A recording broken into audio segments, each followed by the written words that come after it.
Bonjour et bonne année à tous, bonne santé et bonne lecture sur les numériques. Aujourd'hui, pour commencer l'année, nous allons parler de la Fitbit Charge 3, le nouveau capteur d'activité du constructeur américain qui a une année 2018 assez compliquée et qui a donc lancé à la fin d'année cette Charge 3 pour remonter la pente un petit peu.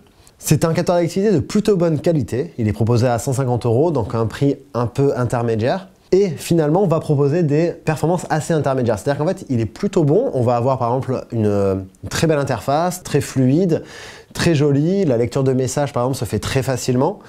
En revanche, on va avoir un produit qui ne va pas assez loin. C'est-à-dire que par exemple, sur l'application, tout ce qui est données recueillies va être montré, mais on va avoir du mal à vraiment avoir le détail, à vraiment plonger un peu plus dans les données, ce que font d'autres constructeurs comme Huawei ou comme Xiaomi, Samsung, tout ça. L'autre petit problème, c'est qu'il n'y a pas de GPS intégré. Donc typiquement, si on va faire une sortie sportive et qu'on veut calculer sa fréquence cardiaque, calculer le nombre de kilomètres, ça, avoir l'ensemble des données, il va falloir avoir le téléphone avec soi. Et ça, c'est une limite qui est assez commune dans cette tranche de prix, mais qui est toujours dérangeante. On aimerait pouvoir juste sortir. Pour le coup, il y a également Fitbit Pay qui marche plutôt bien, sauf qu'en fait, il faut être chez certaines banques qui sont référencées, donc ça ne va pas être accessible à tout le monde.